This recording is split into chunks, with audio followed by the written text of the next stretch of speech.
Bien, yo le decía siempre, es ineludible hablar de política y hoy hemos invitado a César Navarro, ex autoridad de nuestro país, y para hablar ahora desde otra perspectiva, porque César está en el llano ahora, mirando desde otro lado, digamos, las cosas, aunque uno siempre tiene el bichito de la política ahí metido, ¿verdad? A ver, César, primero, ¿cómo ves el conflicto que se genera en este momento? Porque aparentemente, si uno mira, pareciera que fueran dos partes enfrentadas y con una excusa en medio. ¿Ves de esa manera? No, yo creo que el conflicto, ningún conflicto es invento o imaginación de los que hacen el conflicto, ¿no? Esa es una falacia que siempre el poder construye para justificarse a sí mismo, ¿no? Todo conflicto emerge siempre de una vulneración de un derecho o la demanda de un derecho. Entonces, si uno ve retrospectivamente, este conflicto emergió, en mi criterio, en marzo del 2023, cuando un vocal del Tribunal Constitucional en el Beni decidió admitir un amparo constitucional, y desde marzo del 2023 prácticamente la Asamblea Legislativa Plurinacional ha estado no atado, ha estado castrado de manos, de pies y de cabeza para tomar una decisión sobre el proceso de preselección. Es decir, desde marzo del 2023 prácticamente el Tribunal Constitucional le ha puesto un candado a la Asamblea Legislativa para que no pueda hacer absolutamente nada. Y no solo eso, sino que cuando saca esa famosa sentencia constitucional el 31 de julio del 2023, donde dice la Asamblea Legislativa tiene que convocar a la preselección a través de una ley aprobada por 2/3, es decir, es otro invento que se arroga el Tribunal Constitucional. Yo creo que es el momento necesario e imprescindible donde debía convocar David a los dos presidentes de las cámaras, a los jefes de bancadas, y ahí empezar a construir el proyecto de ley para la convocatoria a la preselección.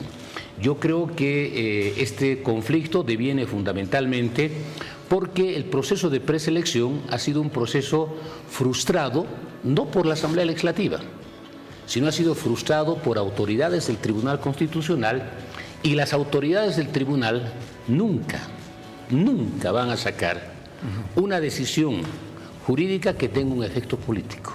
Entonces, por lo tanto, los fallos del tribunal tienen padrinazgo político. A eso quería llegar. ¿Y por qué quería llegar? Porque es una falacia pensar en órganos jurídicos, yo te digo mundialmente, que tengan una independencia o autonomía total. Siempre tienen diferentes niveles de autonomía de acuerdo a las características de su democracia, y la visibilización puede ser muy grande o muy pequeña. En este contexto, no es que se ha intensificado el uso de la administración jurídica de parte del gobierno particularmente para generar un espacio propicio para su reproducción de poder. Sí, yo creo que el gobierno ha renunciado a administrar su propia ingobernabilidad en la Asamblea Legislativa, porque se ha provocado la ingobernabilidad con forzar la ruptura en la elección de presidentes, de diputados y senadores el 2023, ¿no?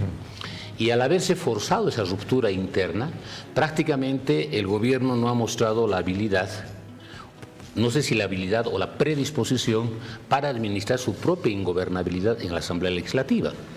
Pese a que la actual directiva de la Cámara de Diputados y las comisiones de la Cámara de Diputados han contado con el voto de las fracciones disidentes de Creemos y de Comunidad Ciudadana, ¿no? Ellos le han dado la mayoría necesaria al bloque arcista para que dirija la Cámara de Diputados. Y la Cámara de Diputados se ha constituido no en el contrapeso de la Cámara de Senadores, sino en el que obstaculiza el desarrollo de la gestión legislativa, ¿no? Porque a mí me llamó la atención cuando dijo el ministro de Economía, la Cámara de Diputados está obstaculizando el presupuesto reformulado, y revisando la prensa, el reformulado entró a finales de agosto a la Cámara de Diputados, recién se trató a inicios de octubre, es decir, estuvo dormido, Y lo mismo pasó con el presupuesto general del Estado. Entró el presupuesto a finales de octubre y recién la Cámara de Diputados empezó a tratar a inicios de diciembre. Y cuando la Cámara de Senadores aprueba el proyecto de ley, aprobada con 2/3 para la preselección, envía el mes de agosto a la Cámara de Diputados y la Cámara de Diputados renuncia a su derecho constitucional de la deliberación y de la legislación. Y dice, no vamos a deliberar ni de legislar en la Comisión de Constitución. Y dice, antes que nosotros deliberemos, vamos a consultar al Tribunal Constitucional. No, le dice al Tribunal Supremo de Justicia, le dice, ¿no? Y el Tribunal Supremo se agarra el proyecto 2 meses y dice, un ratito, no te voy a dar ninguna opinión, le dice. Primero consultaré al Tribunal Constitucional si tu proyecto es constitucional.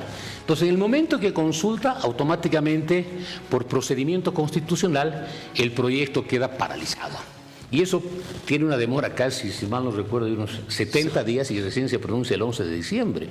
Entonces, uno ve que el Ejecutivo prescinde de ingresar a un proceso de administrar su propia ingobernabilidad, porque administrar implica tener la capacidad de sentarnos para negociar con las diferentes partes. Y no es la primera vez que nos pasa. Del 2006 al 2009, yo fui diputado, éramos una mayoría absoluta en la Cámara de Diputados, 3 diputados del MAS se fueron al otro lado, y estábamos, recuerdo, con 67 diputados, con un voto más para ser mayoría, y en senadores éramos minoría. Y en senadores, quien manejaba la Cámara de Senadores era la oposición, Ortiz, ¿no? Entre el MNR, Unidad Nacional y Podemos, me acuerdo en ese momento. Entonces, varios proyectos de ley, nosotros nos sentamos, Edmundo Novillo, que es actual ministro de Defensa, era presidente de la Cámara de Diputados, Gustavo Torrico fue también jefe de bancada igual que yo, y en varios proyectos de ley nos sentamos con Walter Guiteras, con Luis Vázquez Villamor, con Charlie Ver, ¿no? Con Titos de Vila, para llegar a acuerdos sobre proyectos de ley. Es más, la mayor pedagogía política de acuerdo que hemos construido, siendo minoría en el Congreso, fue la aprobación de la Constitución Política del Estado. Ahí tuvimos una conformación de una comisión por el lapso de 20 días, trabajamos por tiempo y materia, con la presencia de los veedores internacionales, y discutimos artículo por artículo los 410 artículos de la Constitución aprobada en la Asamblea Constituyente, y fuimos modificando incluso en la redacción. Entonces, yo creo que ese fue el momento de mayor pedagogía política que demuestra cómo una mayoría política, que era el MAS, y era una minoría parlamentaria, discutió con la minoría política, que era la derecha, pero que era mayoría parlamentaria, y llegó a acuerdos. Eso demostraba que, y yo recuerdo que don Walter Guiteras nos dijo en una conversación, ustedes demostraron la capacidad de construir un acuerdo con nosotros, ¿no? Entonces, yo creo que eso ha faltado ahora. Entonces, el gobierno ha renunciado a su capacidad de administrar su propia ingobernabilidad y se está apoyando hoy en día fundamentalmente en la justicia y en las decisiones del Tribunal Constitucional. Estás dando con un elemento importante porque no se puede entender, es decir, no vamos a poder entender ahora en la dinámica de la situación política en la que estemos, no salir de un entuerto si no es a través de los consensos. Ahora, tú ves que en las 2 salas fraccionadas, y en este caso, porque no solo son a las fraccionadas del MAS, por si acaso, está Creemos también fraccionado y Comunidad Ciudadana, haya la capacidad de construir consensos. Porque estamos en un momento de mucha efervescencia política, yo diría de una suerte de crisis política incluso. Yo no creo que la palabra sea capacidad. Yo creo que es la voluntad. Sí, claro, eso es lo correcto. Sí. Porque ahorita tienes un bloqueo que prácticamente está paralizando el país y tienes unos magistrados que cínicamente se lavan la cara frente a ti, ¿no? Y prácticamente las últimas actuaciones del Tribunal Constitucional ha definido la titularía política del poder, ¿no? Yo recuerdo que el 2012, cuando se produce el golpe de Estado, no estábamos asilados en la embajada, yo aún estaba recibiendo reportes de mi familia de la casa que me quemaron, y con todo el dolor y el peso que teníamos personal y familiarmente, entra Yanine Áñez con la Biblia, con Pumari Camacho, y a los 5 minutos sale un comunicado del Tribunal Constitucional y dice que la sucesión ipso facto es constitucional. Sí. Y ese comunicado de prensa, que no tiene ningún valor legal, tuvo el efecto político de carácter mundial, porque incluso el CNN tituló que el Tribunal Constitucional constitucionalizó a la presidenta Áñez. Entonces, por lo tanto, el tribunal está jugando un rol altamente político, ¿no? Y hoy en día no se puede pensar exactamente lo mismo. No te olvides lo que ha sucedido con Santa Cruz. En Santa Cruz ha bajado y ha subido alguien. Entonces, por lo tanto, el tribunal hoy está tomando decisiones que tienen que ver con el hecho político. Con el hecho político. Tenías a un exprefecto con 12 procesos, tenías sentencias penales al exprefecto y sale un tribunal constitucional y dice, no, estos procesos no sirven, anula las sentencias penales y el caballero sale libre y culpas, ¿no? Y el único que defiende esas sentencias es alguien que está sentado hoy en el Prado, cerca de una iglesia. Lo que dices. Me estás trayendo otro tema que parece importante debatir, porque lo que estamos cuestionando en el fondo es la construcción de la institucionalidad del órgano judicial en nuestro país. Pero si comienzas a mirar, César, no solo la institucionalidad del órgano judicial. En algún momento se construyó institucionalidad en algunas reparticiones, como por ejemplo el Banco Central, la aduana, y puedo irte nombrando muchas. ¿Qué es lo que ha pasado? Es decir, el Estado plurinacional emerge como una institucionalidad republicana liberal. Así es. No han tenido la lucidez, y te voy a involucrar en esto, de poder hacer una construcción de una institucionalidad del Estado plurinacional. Yo creo que nos hemos quedado en la primera generación política de transformaciones sobre el Estado plurinacional, ¿no? Y cuando me refiero a la primera generación política, me refiero fundamentalmente a la forma de constitución de los poderes políticos, ¿no? Ahí tienes asambleístas de minorías étnicas, ¿no? Tienes asambleístas departamentales por usos y costumbres, tienes autonomías indígenas, originario campesinas, ¿no? Entonces, por lo tanto, esa es la primera generación política de la construcción de la institucionalidad del Estado plurinacional. Yo diría, paralelamente a esta generación política tiene que ver con las entidades territoriales autónomas, autonomía departamental, municipal, regional y la indígena originaria. Y contrariamente, ninguna autonomía municipal tiene su carta orgánica aprobada, sí, ni la de La Paz ni la de Santa Cruz. Y el Estatuto Autonómico de Santa Cruz prácticamente se ha acomodado a la Constitución Política del Estado y no fue el estatuto que entró en referéndum el 4 de mayo del 2008, ¿no? Entonces, hoy vemos que las gobernaciones que tienen gobernador electo y asamblea departamental tienen un comportamiento de prefectura del departamento, ¿no? Igual que... Y el otro elemento que tiene que ver con la institucionalidad del Estado, ¿no? Ahí es el gran déficit que no hemos logrado superar. Una de ellas es institucionalizar la designación en la Asamblea Legislativa, Banco Central, Comibol, yacimientos, etcétera. Ahí creo que hemos hecho un freno de mano y eso nos ha impedido tener una visión más institucionalizada del Estado, y ahí creo que tenemos los límites, ¿no? Y por otro lado, hoy nos está demostrando también que la preselección de los postulantes a la Asamblea Legislativa ya no puede seguir siendo la Asamblea Legislativa el único escenario de decisión, porque si es el único escenario de decisión vas a tener exactamente este nivel de conflictividad de aquí a 6 años. Entonces, por lo tanto, yo creo que acá tenemos que superar este hecho y tenemos que dejar al poder político dejar de actuar y tenemos que darle mayor rol protagónico a la sociedad civil. Ya no me refiero a una lógica que propusieron los abogados independientes, sino que debemos construir un mayor nivel de participación donde la sociedad civil, con diferentes escenarios, tenga la facultad y la capacidad de preseleccionar, no de elegir, de preseleccionar a los candidatos, y estos candidatos vayan a la Asamblea tenga su propio procedimiento de seleccionar entre los preseleccionados de la sociedad civil y luego vayamos a votar. Eso nos va a permitir cualificar, y yo comparto contigo, nunca vamos a hablar de independencia de poderes, siempre va a haber coordinación de poderes, pero lo que no puede haber es subordinación de poderes, ¿no? Ahora, ¿Por qué te digo esto y hago incidencia? Porque ustedes en el momento, cuando nace la nueva Constitución, entran a un periodo obviamente electoral donde reciben una legitimidad de votación terriblemente fuerte, tienen 2/3 de la Asamblea, pero no solo eso, sino tienen un momento económicamente favorable muy fuerte. Entonces, con todos estos elementos, ¿qué pasó? No hubo capacidad de entender de que el Estado necesitaba construir una institucionalidad diferente a la institucional republicana liberal.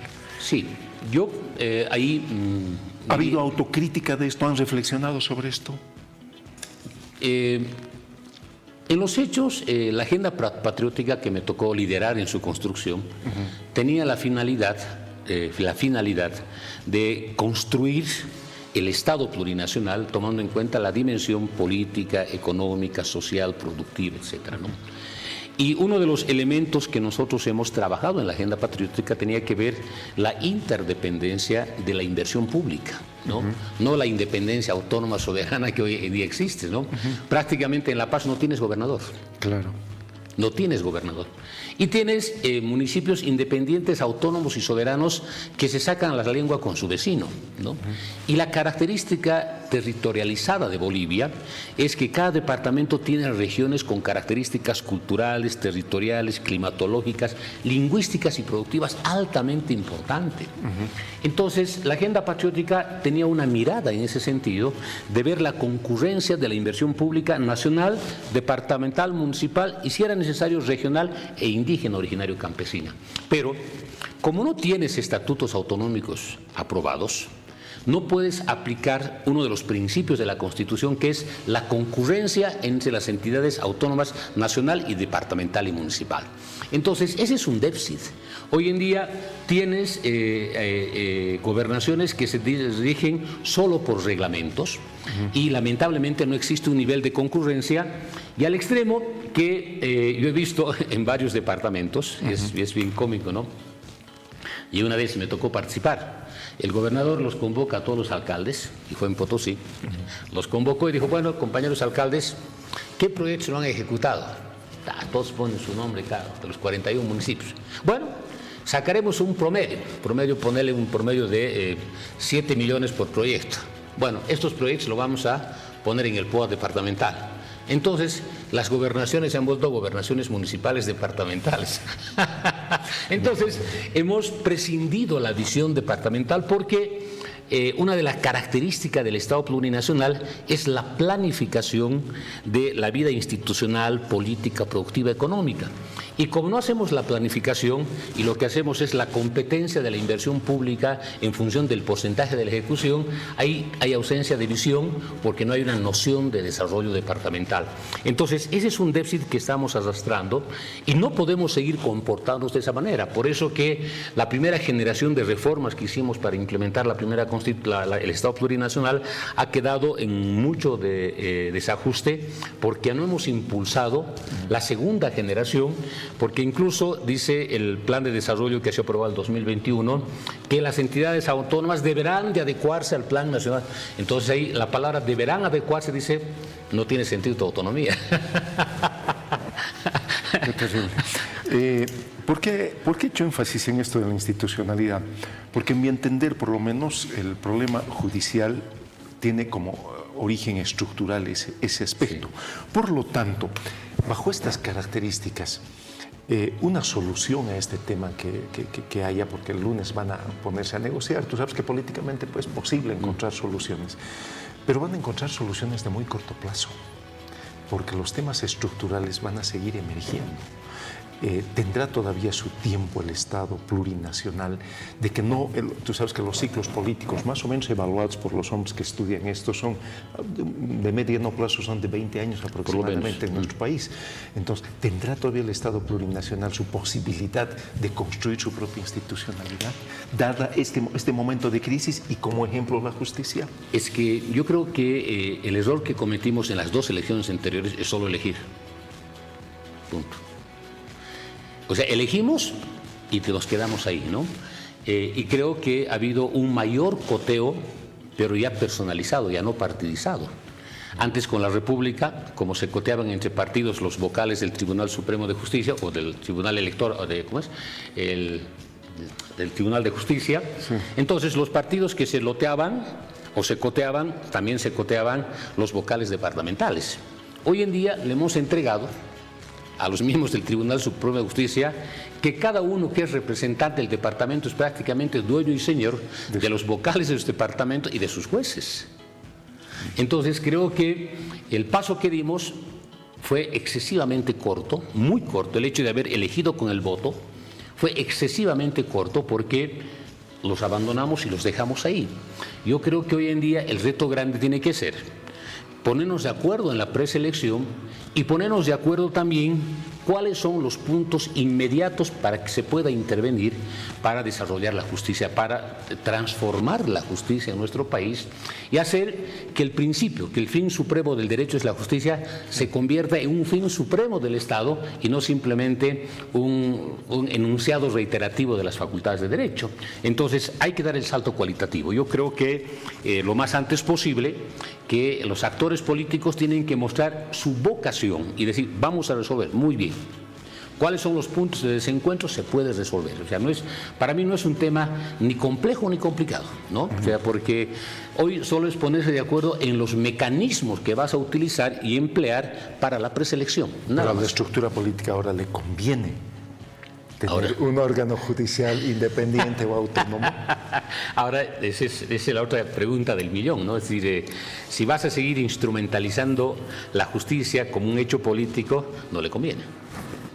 Por lo tanto, entonces no va a haber la vocación o la predisposición para llegar a acuerdos.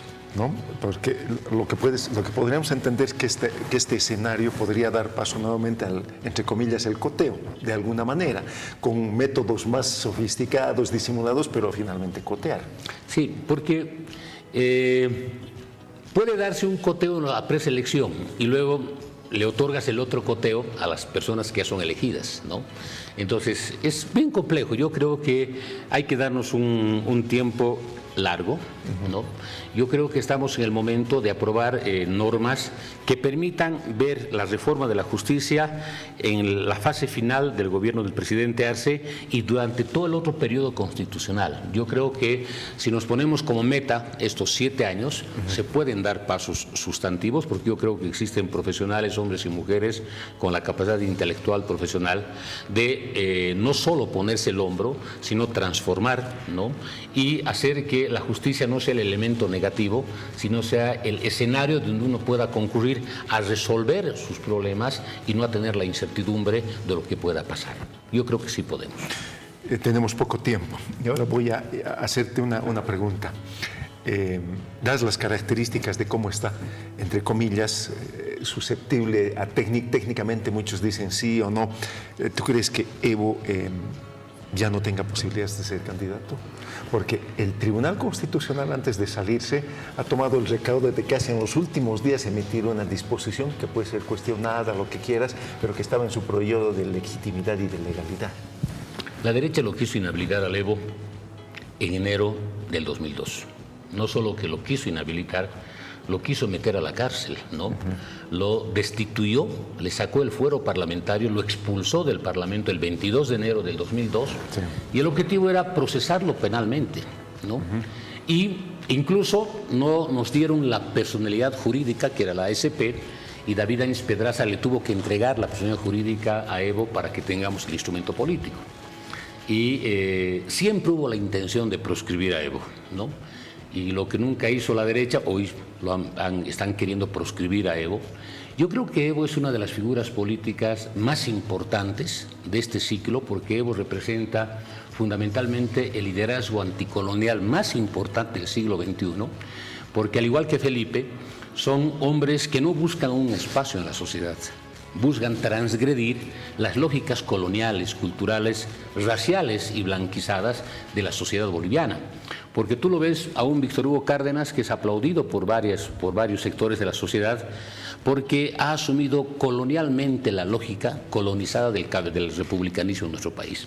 En cambio, bueno, Evo tuvo y tiene una lógica anticolonial alta, muy fuerte, Su antiimperialismo deviene de su forma de lucha en el trópico de Cochabamba y ha logrado conjuntamente Fidel, con Hugo Chávez, con Cristina, Néstor, con Lula, construir una institucionalidad que era primero UNASUR, luego la CELAC, para quitarle a los gringos el monopolio que tenía de control de la región a través de la OEA, ¿no? Yo creo que Evo representa un liderazgo de esa envergadura y hoy en día las agresiones contra Evo representan fundamentalmente agresiones raciales, coloniales, porque en cierta medida también, y lo debo decir, yo vengo de una militancia de izquierda, soy comunista, soy formado en la vieja escuela comunista, y en cierta medida la izquierda en América Latina y en Bolivia tenía también mentalidad colonial, en cierta medida. Entonces, parte de la plurinacionalidad tiene que ver con la descolonización, y la descolonización no solo es institucional, sino también cultural e ideológica, y la izquierda tiene ese gran reto. Si no se descoloniza ideológicamente a la izquierda, puede seguir teniendo la fraseología revolucionaria, pero va a seguir pensando como el republicanismo colonial. Bueno hablar contigo, César. Gracias por la gentileza. Muchas gracias. De verdad. César Navarro, ex autoridad del país. Y claro, hablar de en estos momentos es importante y además ver desde diferentes perspectivas para intentar entender lo que sucede en nuestro país.